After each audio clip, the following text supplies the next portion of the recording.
what shall I render? Hallelujah. Come on, somebody, give the Lord a hand of praise. Give the Lord a hand of praise. Give the Lord a hand of praise.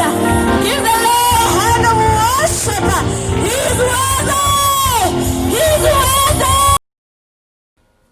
Hello, beautiful people. How are you guys? I hope you are fine. Happy belated Father's Day to my dad, my king, and all the fathers in the world.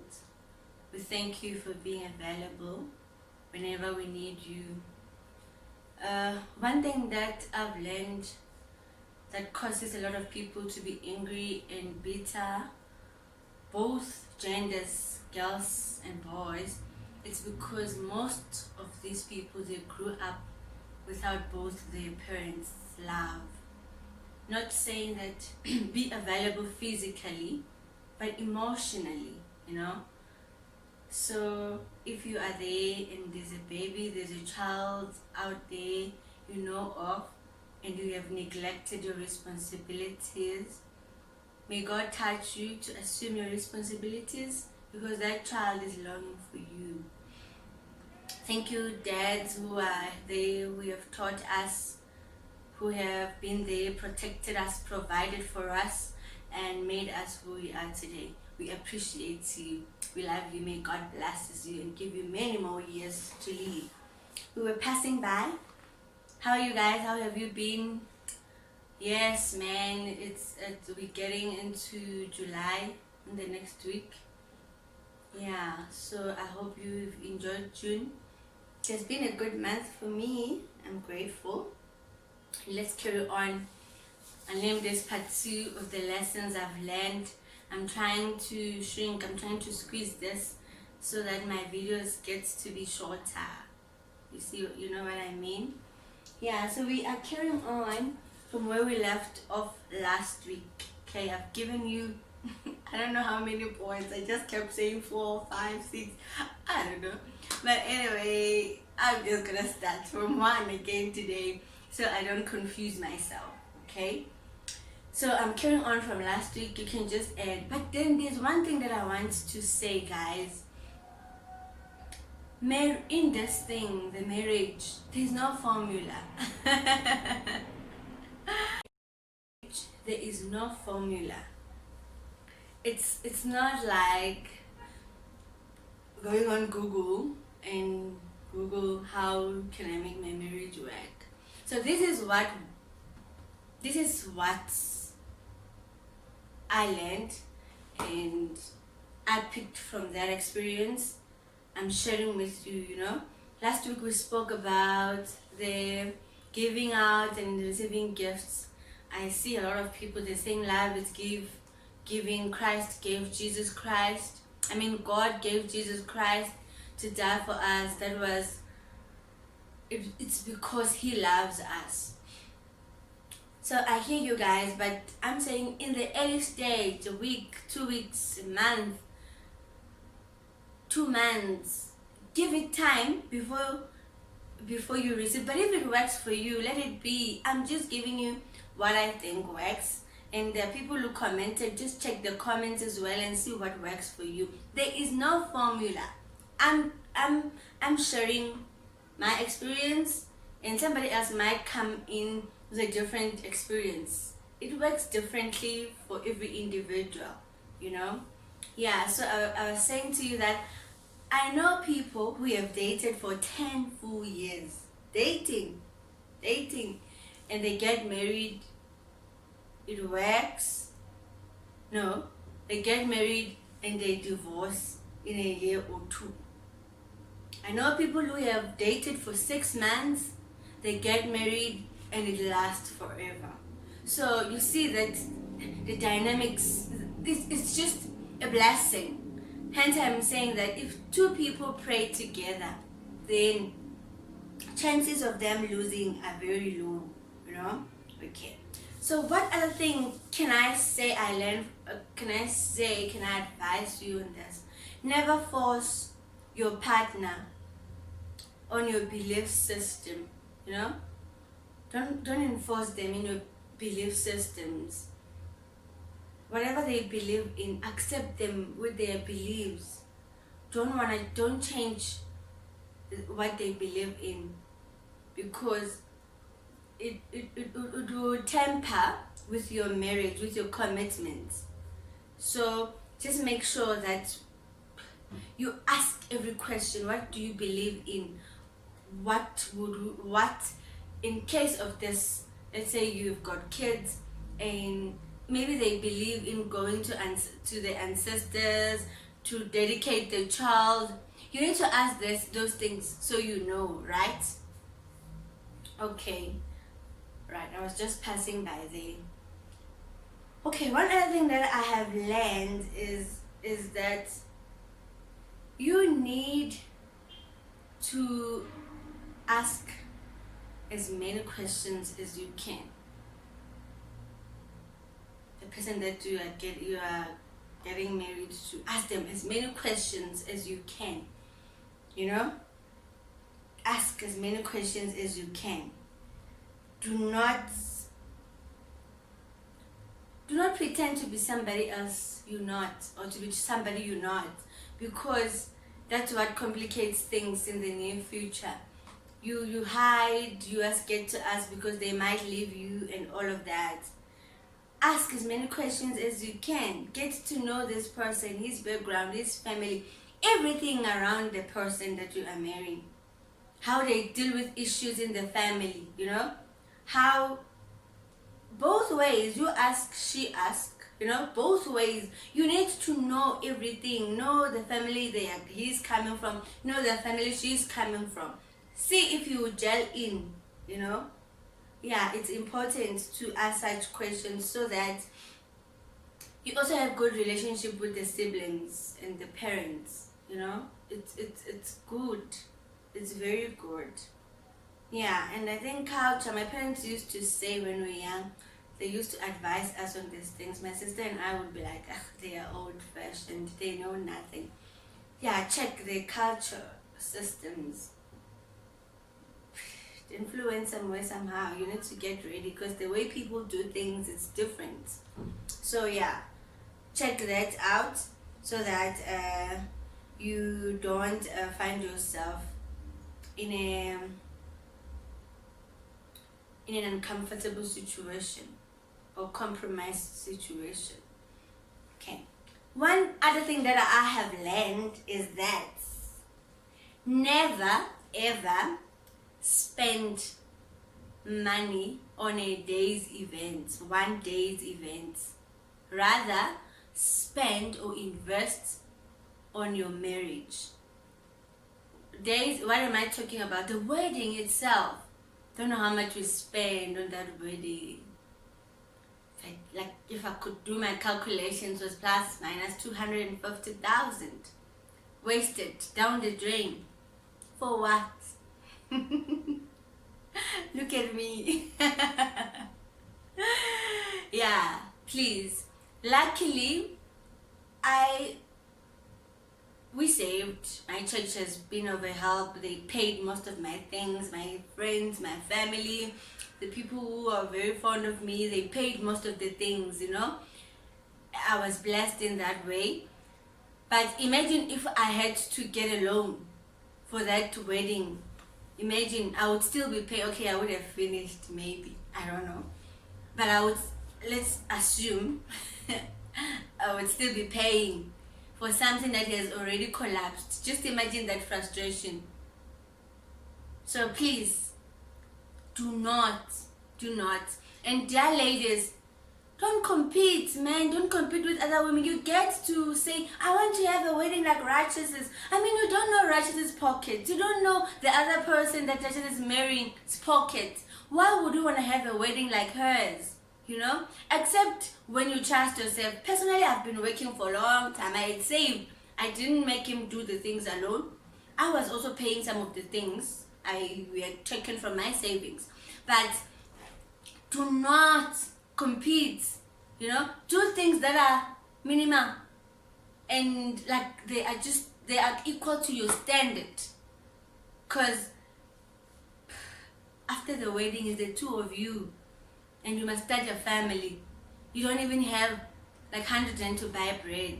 What was they used to please people? They are back in their houses, happy, enjoying themselves. So please take note.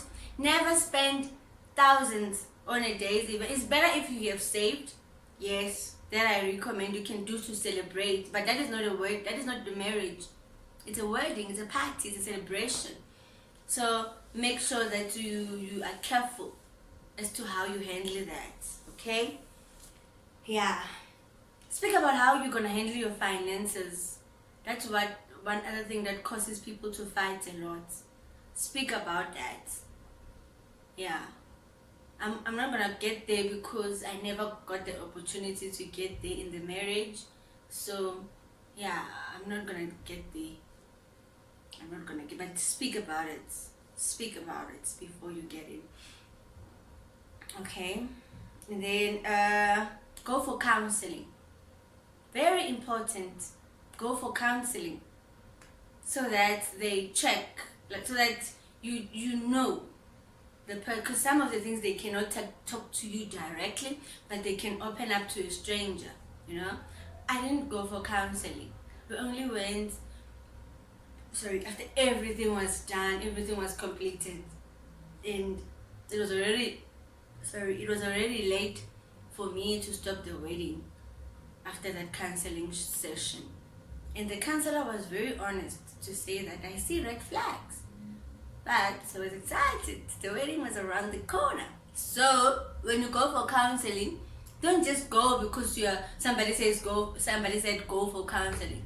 Go because you need help. Okay? It's important. Yeah, go for counseling is important. Alright. One more other thing that I've learned is that don't get into marriage expecting the next person to complete you. Did you get that? Don't get into marriage expecting somebody to close some gaps in you, some holes, some pains, some issues in you. I realized, if not late last year, I think it was late last year, that I wasn't complete. I was not complete. I did not know myself well, and I needed somebody to complete me. Hence I begged a lot. I always went back. I wanted some completion, though deep inside I had my own issues. Let me tell you a story. In 2014, 15, somewhere there, after I broke up with my ex, I had issues, of self-acceptance. I had issues of self-love, I needed validation. I remember in that year, I don't know how many people I dated after that relationship, and hoping to get something to fulfill me, I would just get in, I flat, and I feel like I like them, I like this guy, and when we meet, he's not what I want. And then I leave that relationship. I don't know how many people I changed. Luckily, I'm very protective of here. But imagine if I was doing that, how many spirits and how many souls would I be going around carrying today? Every time I'm just flat, I'm dating, then next thing I'm not interested anymore. I flat, we are dating, I'm not interested anymore. Like, I would just have a new boyfriend like that, It happened, I think 2014, 15 till 2016 when I met my guy, my ex-husband. Then I felt like, okay, because he did everything that I expected, and I'm like, oh, okay, it's time for me to settle down, I realized that I needed something. I was not happy on my own. I kept hoping that I'll find this in a guy. Little did I know that whatever I was looking for, it's nowhere in any other person. Is in God and within me. You know? Only the past 2 years that I've been single, I've learned that happiness is in me, not in the next person. Happiness comes, it's a choice that a person makes, you know? So please guys, don't be like me. Don't go seeking for happiness. Even if you marry somebody, the excitement will be for so much, for this, I don't know, it will be from there, it will be for a little period. Because you need to fill in the void deep within you, you know? Please, I plead that, look at that. Do not, the reason most people, you see most people, they cannot be themselves, they cannot be on their own. I understand because I've been there, you know? I was used to being with somebody. So when I'm alone, I feel like something is wrong with me. I need somebody, I just need somebody to entertain me, you know? But now that I've been on my own and I'm happy, I've learned to, I'm complete. When I get a partner, we will complement each other. He's not coming to complete me. I'm complete on my own. He is coming to complement me. What I cannot do, he'll help me do. What he cannot do, I'll help him do. We are now complementing one another. Nobody is filling in some space. Nobody is covering up where whoever came and dig and hurt and whatever. We are complementing each other. Am I saying that it's gonna be easy? No, because there's some, the brokenness is still there, you know. If something comes, you just think, what if, you know? But then at least I'm in a better space, you know. I know myself better. I know what to take and what not to take. So make sure of that. Be complete on your own. Do not expect anybody else to complete you. A marriage is for we complement. That's way we start competing with our partners, because he's not able to fill that gap that you expected him to fill, and now you get frustrated. You feel you are lonely. God does not want us to get married because of loneliness. Especially us ladies. God created Eve for Adam. Who is supposed to be lonely? Adam, not Eve. We were not given to Adam because we were lonely. No, God created us to complement Adam because he was lonely. So, my ladies, please, do not get into a relationship because you are lonely. That's where we make mistakes. That's where we make lots of mistakes. Right? So I want to read to you something from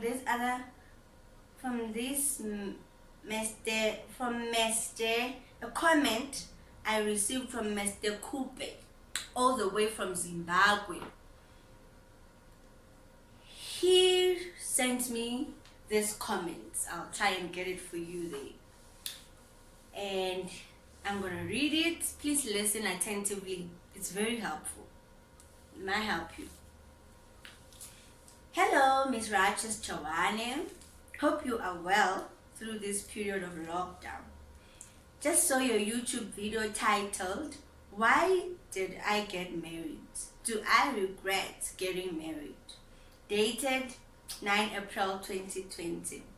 Thank you for that beautiful love triangle explanation of similar purposes and lady and gentleman linked beneath, drawing closer as they do purposefully. Quite awesome. Wanted to make an additional comment from my experience, like his experience, that these love issues are of the heart, which is quite fragile, very fragile. Issues of the heart. Before, just wanted to say sorry about your experience, as I can see it was painful indeed to you.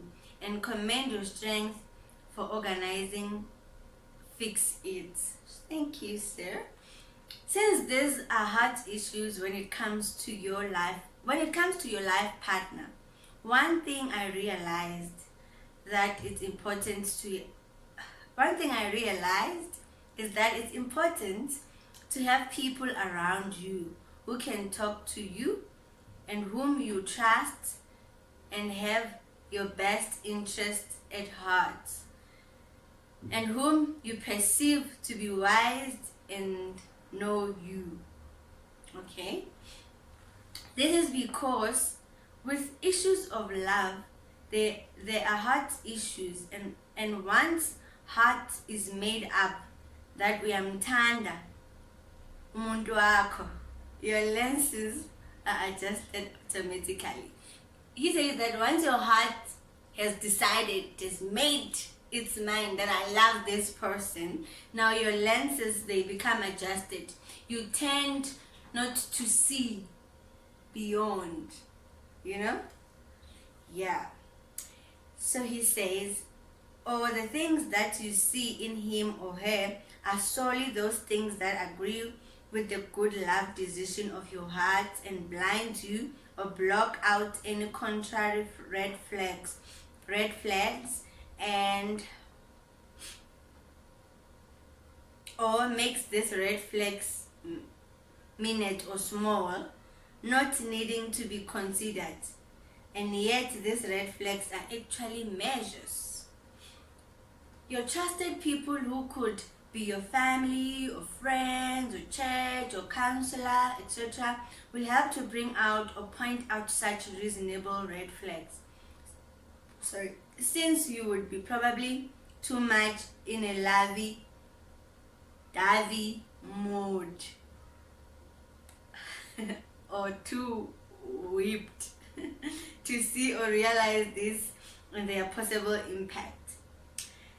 Having such people is not for them to find nor hunt for reasons why the relationship should not work per se, but rather when a red flag is identified, that they ensure you address this red flag if addressable.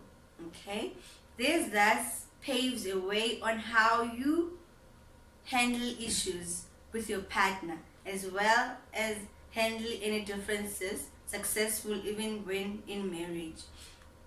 As such, it's actually important to tell your partner about such influential people in your life and who they are. If your partner does initially reject such people already in your life, then that's actually a major red flag in itself, as it's a form of isolating you out of your trustworthiness, yet he or she is actually kind of still new and unknown. Okay, interesting message. Yeah, I guess you guys heard. His suggestion is that if you meet somebody new, introduce him to your trusted people, like your family members, trusted friends, The thing is, when you're in love, when a person is in love, it's difficult to tell them what you see on your partner. How many people have lost friends because they saw their friend's guy doing something, and they came in like, oh my buddy, I saw your person doing this, and now the friend thinks that you're jealous of them, But then let's change our attitude so that we can get into a marriage. So, because when you are in love, guys, I know this thing, when you are in love, you are in love, and nobody can tell you anything because you love this person, you love them, and you believe the best out of them. But it's important, I think it's a valid point. It's like when going to a counselor, he's gonna pick the red flags because he is not blinded by love. He just wants to see you working your things out. So even these trusted people from church, that you trust, who can pray with you, tell them about your new relationship, pray about it. Let them get to know this person, and they will know, they will see if, no man, this thing is real or not. That is what he is suggesting. And I'm glad that the comment is coming from him, a guy, a man who has been who's been in this route of marriage. So I think if we can take this and apply, we will minimize this whole divorce thing. It's heartbreaking. The divorce rate that is going high and high every day is heartbreaking. I hope this helps you. I hope this molds you as it molds me, so that I don't fall into the same trap again. Pray hard. Pray for your life. Pray for your future, and trust God that He won't bring you to a situation to hurt you. I was speaking to my colleague Basani last week, and she says to me, Rachel, you know how much God loves us? The way God loves us, He would not bring anybody to hurt us or to hurt you. I want you to note this words. The way God loves you, He wouldn't intentionally bring just a human being, a man or a woman, to come into your life. You fall in love with them just to make your life miserable. So if you are praying for your partner, go with this prayer. God, the man or a woman that you are bringing to me, I know that you won't bring somebody who would come into my life to intentionally break me. I pray that God gives you those partners who cherish and love you. I pray that my experience, my lessons teaches you something and helps you to make better decisions in the future. Thank you, beautiful people, and we will continue next week. Got beautiful content, so don't miss out. Keep watching, subscribe, like, share, and give me your comments if you love what I'm doing. Bless you. Thank you so much for watching The Fix with Righteous.